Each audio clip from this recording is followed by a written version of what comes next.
Hello दोस्तों, नमस्कार। कैसे आप सभी लोग? आई होप कि आप अच्छे होंगे, स्वस्थ होंगे। दोस्तों, आज मैं आपके लिए हरियाणा जीके की मोस्ट इम्पोर्टेंट क्लास लेके आई हूँ, यानी 25 नंबर की क्लास लेके आई हूँ। इससे पहले 24 क्लासेज हो चुके हैं। उनको लगाने के लिए हमारे चैनल पर विजिट करना और बताना कि आपको क्लासेज कैसी लग रही हैं। आज की वीडियो का शुरुआत हम जय मां सरस्वती जी का नाम लेकर शुरू करते हैं और बिना देरी के हम क्वेश्चन की ओर बढ़ते हैं। हरियाणा सरकार ने राज्य में रेरा को मंजूरी दे दी है। इस तरह राज्य रेरा अधिसूचित करने वाले राज्यों में भारत का कौन सा राज्य हो गया? हरियाणा 23वां राज्य हो गया है। सी इसका राइट आंसर हो जाएगा। नेक्स्ट क्वेश्चन, कौन से साल में सुरजी अंजन गांव की संधि हस्ताक्षर हुए थे? सबसे पहले सुरजी अंजन गांव की संधि किन किन के बीच में होती है? अंग्रेज और मराठों के बीच में कौन सी संधि हुई थी? सुरजी अंजन की गांव की संधि होती है। मराठों का हरियाणा पर कब अधिकार था? 1757 से लेकर 1758 तक क्या है? हरियाणा मराठों के अधीन था। 18वीं शताब्दी में क्या था? मराठों का हरियाणा पर अधिकार था। अब लेकिन 31 दिसंबर 1600 ईस्वी में क्या है? British east India company Bharat में आई थी। तब भारत में क्या था? अराजकता का बोलबाला था। इस स्थिति का लाभ उठाकर वह राजनीतिक शक्ति के रूप में स्थापित हो गई। 19वीं शताब्दी में फिर इनको क्या है? मराठों के साथ ईस्ट इंडिया कंपनी का युद्ध होता है। कौन सी शताब्दी में होता है? 19वीं शताब्दी में ईस्ट इंडिया कंपनी और मराठों के बीच में होता है। इसमें क्या है? अंग्रेज विजयी रहते हैं और मराठे हार जाते हैं और उनको हराकर उन्हें एक संधि करने के लिए विवश कर देते हैं। और वो संधि कौन सी थी? सुरजी अंजन गांव की संधि थी। ये कब होती है? ये 30 दिसंबर 1803 में कौन सी संधि होती है? सुरजी अंजन गांव की संधि होती है। और मराठों का सेनापति था कौन था? दौलत राव सिंधिया ने हरियाणा को सुरजी अंजन गांव की संधि के तहत ईस्ट इंडिया कंपनी को हरियाणा को सौंप दिया था। सुरजी अंजन गांव कहाँ था उस टाइम पे? महाराष्ट्र में था। 1809 और 10 में क्या है?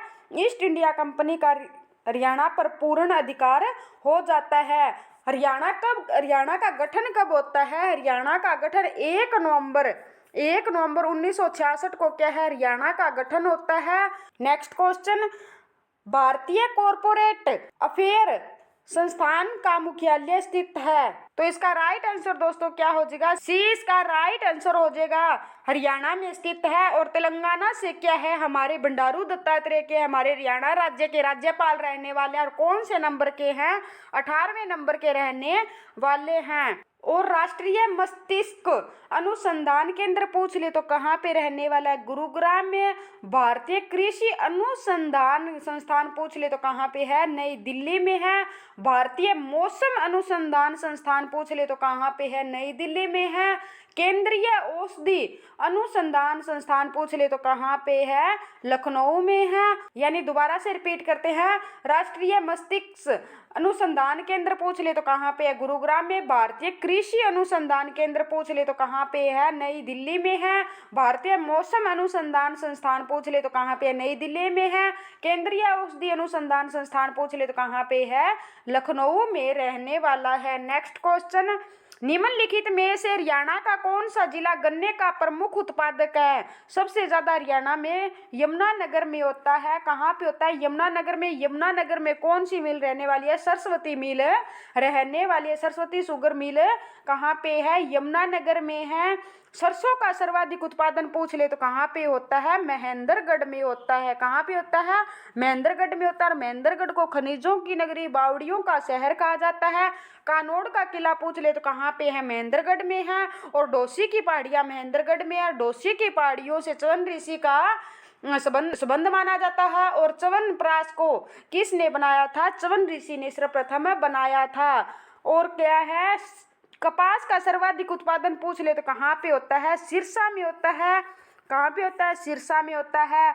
खुम्बी का सर्वाधिक उत्पादन पूछ ले तो कहाँ पे होता है? सोनीपत में क्या है? सबसे अधिक खुम्बी का उत्पादन होता है। गेहूं सबसे अधिक बता ही दिया कहाँ पे? सिरसा में। गेहूं और कपास क्या होता है? सिरसा में ज्यादा होता है।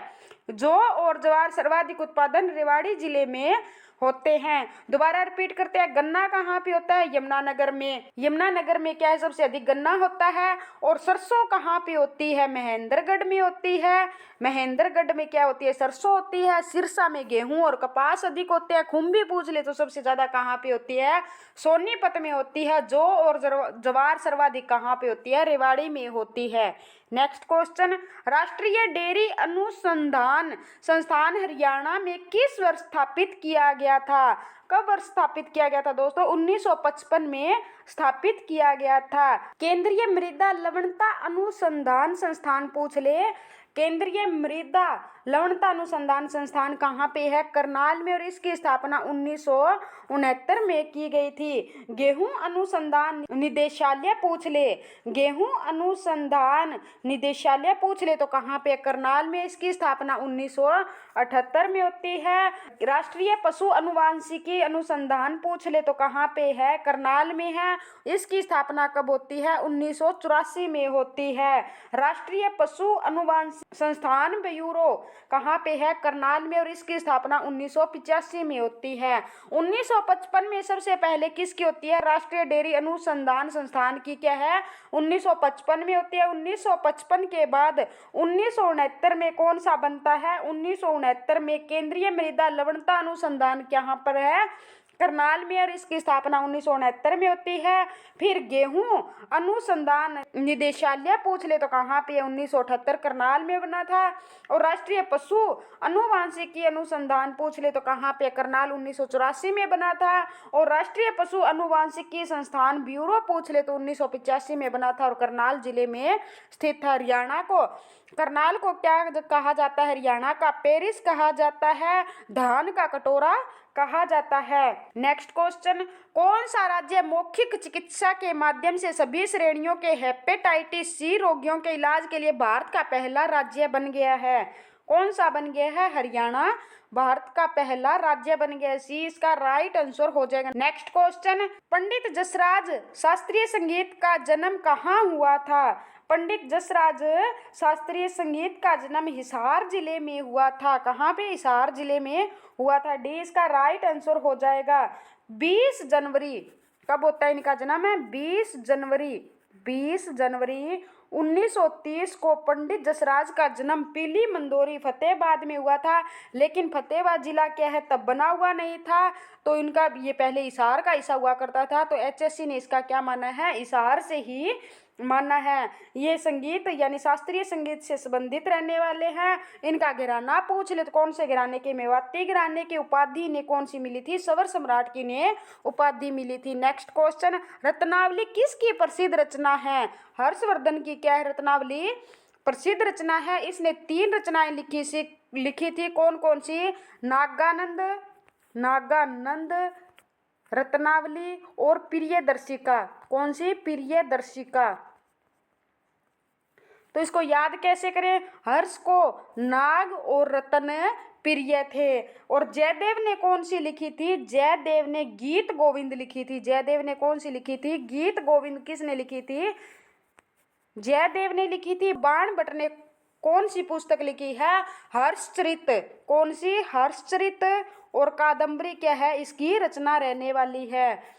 और सबसे अब देखो, हर्षवर्धन ने कौन कौन सी लिखी? नागानंद, प्रियदर्शिका, रत्नावली। जयदेव ने कौन सी लिखी? गीत गोविंद। बाणभट्ट ने हर्षचरित और कादम्बरी लिखी थी। हर्षवर्धन का जन्म कब होता है? 590 ईस्वी में होता है। हर्षवर्धन राजा कब बनता है? 606 ईस्वी में राजा बनता है। और 647 ईस्वी में क्या इसकी मृत्यु हो जाती है? 647 ईस्वी में मृत्यु हो जाती है। 634 या 35 में इसे पुलकेशिन द्वितीय ने क्या है? नर्मदा नदी के किनारे हरा दिया था। इसकी जानकारी हमें कौन सा अभिलेख देता है? ए होल अभिलेख देता है। और चालुक्य वंश का कौन सा राजा रहने वाला है? पुलकेशिन द्वितीय चालुक्य वंश का राजा रहने वाला है। और हर्षवर्धन का दरबारी कवि कौन होता था? बाणभट्ट होता था। इसने अभी बताया मैंने, हर्षचरित लिखी थी। हर्षचरित्र में हरियाणा को श्रीकंठ जनपद और कुरुक्षेत्र को भी श्रीकंठ जनपद कहा गया है। और रत्नावली के नाम से एक शो होता है। कहाँ पे होता है? कुरुक्षेत्र में होता है। और कुरुक्षेत्र को क्या है? वैदिक सभ्यता का पालना कहा गया है। Next question, sir Chhotu Ram ने कानून की शिक्षा कहाँ से प्राप्त की थी? कहाँ से प्राप्त की थी दोस्तों? आगरा कॉलेज से क्या है कानून की शिक्षा प्राप्त की। सबसे पहले सर छोटू राम का जन्म कब होता है? सर छोटू राम का जन्म 24 नवंबर 1881 को गढ़ी सांपला रोहतक में होता है। सर छोटू राम का जन्म 24 नवंबर 1881 को गढ़ी सांपला रोहतक में हुआ था। कहाँ पे होता है? गढ़ी सांपला रोहतक में हुआ था। इनके बचपन का नाम पूछ ले तो क्या था? रिछपाल इनके बचपन का नाम था। और गढ़ी सांपला का नाम बदलकर वर्तमान में क्या कर दिया गया है? सर छोटू राम नगर कर दिया गया है। और 1910 में उन्होंने क्या है आगरा कॉलेज से कानून की पढ़ाई की थी। जाट गजट उर्दू साप्ताहिक पत्रिका का प्रकाशन इन्होंने कब किया था? 1916 में क्या है जाट गजट उर्दू साप्ताहिक पत्रिका का प्रकाशन किया था। और उन्होंने 1923 में क्या है 1900 यूनियनिस्ट पार्टी की स्थापना कब की थी? 1923 में की थी। 1924 में जमींदारा लीग की स्थापना की थी। 1924 में जमींदारा लीग की स्थापना करता है। 1927 में इसे राय बहादुर की उपाधि से नवाजा गया था। 1937 में क्या है सर की उपाधि से नवाजा गया था। 1938 में इन्होंने मार्केटिंग बोर्ड की स्थापना की थी किसानों के अनाज की बिक्री के लिए। और सर छोटू राम को भाखड़ा डैम का जन्मदाता कहा जाता है। दीन बंधु छोटू राम विश्वविद्यालय पूछ ले तो कहाँ पे रहने वाला है? मुरथल सोनीपत में रहने वाला है। और जमींदारों का मसीहा पूछ ले तो किसे कहा जाता है? सर छोटू राम को।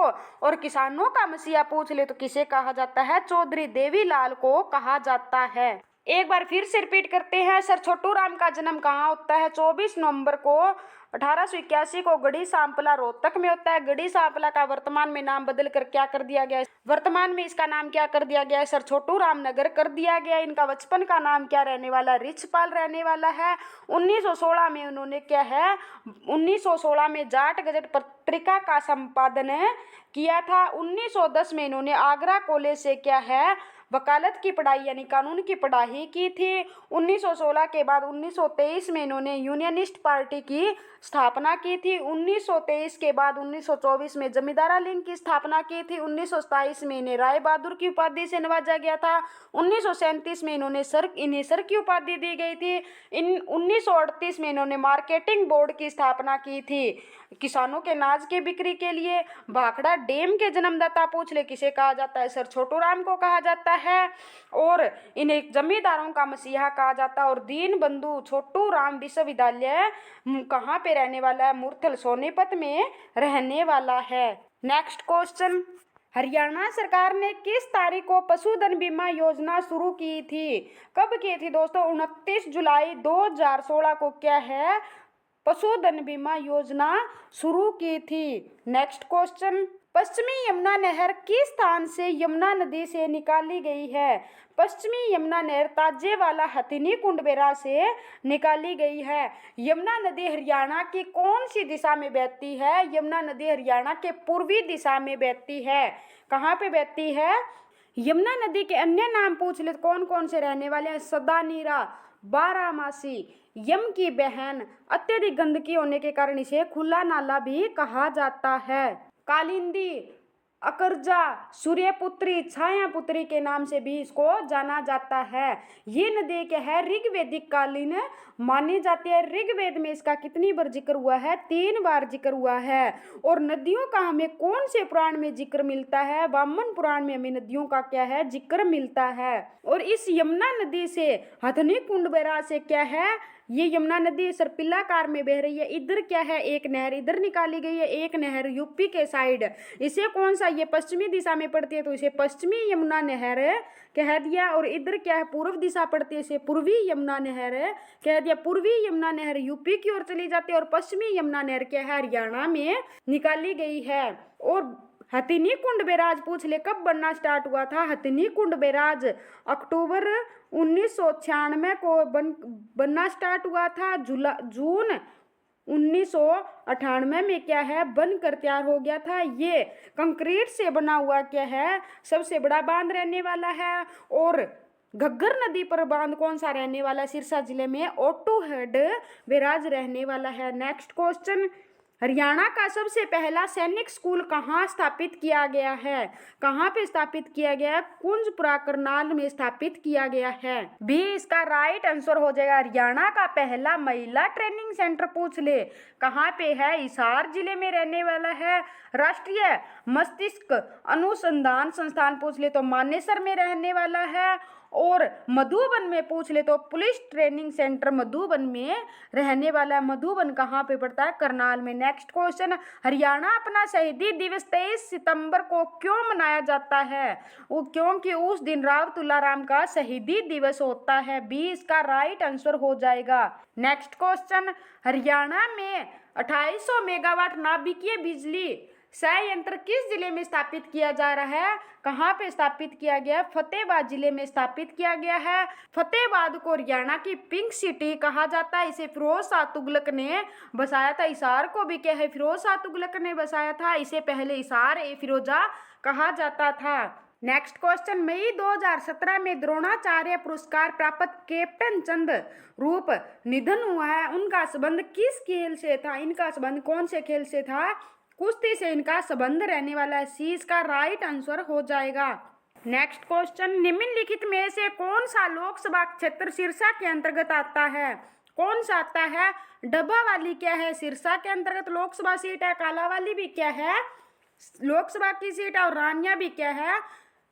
लोकसभा की सीट है। डी इसका राइट आंसर हो जाएगा। अगर सिरसा जिला की स्थापना पूछ ले कब हुई थी? 26 अगस्त 1975 को क्या हुई थी? हरियाणा के सिरसा जिले की स्थापना होती है। लेकिन एक बार एचएससी ने 9 सितंबर 1975 को क्या है? हरियाणा के सिरसा जिले की स्थापना मानी है। इसका मुख्यालय पूछ ले सिरसा जिला का क्या है? तो सिरसा में ही रहने वाला है। ये हरियाणा का सबसे बड़ा जिला क्षेत्रफल की दृष्टि से रहने वाला है। इसका क्षेत्र पूछ ले, इसका क्षेत्रफल पूछ ले तो कितना रहने वाला है? 4273 क्या है? 4273 इसका क्षेत्रफल रहने वाला है वर्ग किलोमीटर। और ये कौन से मंडल में आता है? सिरसा हिसार मंडल में आता है। और इसमें इसकी तहसील पूछ ले कौन कौन सी है? सिरसा, डब्बावाली, एलनाबाद, रानिया ये तहसील रहने वाली है। उप तहसील पूछ ले तो कौन सी रहने वाली है? गोरीवाला और कालावाली क्या है? इसकी उप तहसील रहने वाली है। और हरियाणा के सिरसा जिले की आरक्षित सीट पूछ ले कौन सी रहने वाली है? लोकसभा की कालावाली क्या है? आरक्षित सीट रहने वाली है। इसके उपनाम पूछ ले तो इसे क्या क्या कहा जाता है? वन नगरी, सारस नगरी, संतों की नगरी कहा जाता है। और सिरसा में सर्वाधिक सिख समुदाय की जनसंख्या पाई जाती है। और डेरा सच्चा सौदा पूछ ले हरियाणा के किस जिले में स्थित है? हरियाणा के सिरसा जिले में स्थित है। अबूबसैर वन्य जीव अभ्यारण्य भी कहाँ पे है? सिरसा जिले में है। ये हरियाणा का सबसे बड़ा वन्य जीव अभ्यारण्य रहने वाला है। काला तितर की जन्म स्थली भी कौन सी रहने वाली है? अबूबसैर वन्य जीव अभ्यारण्य रहने वाला है। चौधरी देवीलाल का संबंध हरियाणा के चौटाला गांव सिरसा से रहने वाला है। इनका नारा था लोक राज लोक लाज से चलता है। ये भारत के उप प्रधानमंत्री भी रह चुके हैं। इन्होंने किसानों का क्या किया था? ऋण माफ किया। और गायें सबसे ज्यादा पूछ ले कौन से जिले में है? सिरसा जिले में। शास्त्रनाम जी स्टेडियम पूछ ले तो कहाँ पे है? सिरसा जिले में रहने वाला है। सिरसा की सीमा एकमात्र फतेहाबाद जिले के साथ लगती है। और सबसे कम वर्षा पूछ ले कौन से जिले में होती है? सिरसा जिले में होती है। नेक्स्ट क्वेश्चन, हरियाणा के आशीष जांगड़ा किस स्पोर्ट से जुड़े हुए हैं? बी इसका राइट आंसर हो जाएगा। हैमर थ्रो से क्या है? जुड़े हुए हैं। नेक्स्ट क्वेश्चन, हरियाणा राज्य के महाधिवक्ता की नियुक्ति कौन करता है? कौन करता है? राज्यपाल करता है, स्वतंत्र रूप से करता है। और राज्यपाल हरियाणा के वर्तमान में कौन रहने वाले हैं? बंडारू दत्तात्रेय रहने वाले हैं। कौन? तेलंगाना राज्य से रहने वाले 18वें नंबर के क्या है? राज्यपाल रहने वाले हैं। और विधानसभा पूछ ले हरियाणा में कौन सी विधानसभा चल रही है? 15वीं विधानसभा चल रही है। नेक्स्ट क्वेश्चन, सैनिटेशन श्रम में किसके साथ हरियाणा शीर्ष पर रहा है? किसके साथ पे रहा है? केरल के साथ में रहा है। नेक्स्ट क्वेश्चन, आगरा शहर किसने स्थापित किया था? अकबर ने, अलाउद्दीन खिलजी ने, सिकंदर लोदी ने या शाहजहां ने? तो किसने किया था? सिकंदर लोदी ने किया था। किसने किया था? सिकंदर लोदी ने किया था। ये लोदी वंश का दूसरा राजा रहने वाला है। लोदी वंश का राजा दूसरा कौन सा रहने वाला है? सिकंदर लोदी दूसरा राजा रहने वाला है। ये इतना कट्टर था कि कोई भी महिला यानी मुस्लिम महिला पीर पर नहीं जाएगी। सिकंदर लोदी के पास एक कलम थी, उस कलम का नाम क्या था? गुलरुखी। क्या था? गुलरुखी उसका नाम था। ये गुलरुखी से क्या करता था? कविताएं लिखता था और इन कविताओं का शीर्षक गुलरुखी हुआ करता था। सिकंदर लोदी ने और क्या शुरू किया था? भूमि मापन के लिए गज ए सिकंदरी नामक प्रथा शुरू की थी। गज ए सिकंदरी किसने शुरू की थी? सिकंदर लोदी ने शुरू की थी। गज एक भूमि मापन के लिए हम प्रयोग करते हैं, ये सिकंदर की देन है। और 1504 में एक शहर बसाया था, उसका नाम क्या था? आगरा था। और इसकी मृत्यु कब हो जाती है? 1517 ईस्वी में इसकी मृत्यु हो जाती है। इसके बाद कौन राजा बनता है? इसके बाद इब्राहिम लोदी क्या है? राजा बनता है। शाहजहां ने क्या है? ताजमहल का निर्माण करवाया था। अलाउद्दीन खिलजी क्या था? और अलाउद्दीन खिलजी के बारे में पढ़ते हैं, इसे दूसरा सिकंदर के नाम से भी जाना जाता है। इसे अलाउद्दीन खिलजी को दूसरा सिकंदर के नाम से भी जाना जाता है। अलाउद्दीन खिलजी का बचपन का नाम पूछ ले तो क्या था? अली था। इसने क्या किया था? स्थायी सेनाएं रखनी शुरू कर दी थी, बाजार को नियंत्रण कर दिया था और दाग प्रथा यानी घोड़ों पर दाग लगाने भी क्या है इसके शासनकाल में इसने शुरू किया था। हुलिया प्रथा क्या थी? यह हर सिपाही का हुलिया बनवाना शुरू कर दिया ताकि पहचान हो जाए। और सिपाहियों को क्या है? इसने नगद वेतन देना शुरू कर दिया। इससे पहले क्या थी? जमीन दी जाती थी। अलाई दरवाजा, अलाई मीनार और हौज खास का निर्माण किसने करवाया था? अलाउद्दीन खिलजी ने करवाया था। थैंक यू दोस्तों, नेक्स्ट वीडियो में फिर मिलते हैं। धन्यवाद, गुड बाय।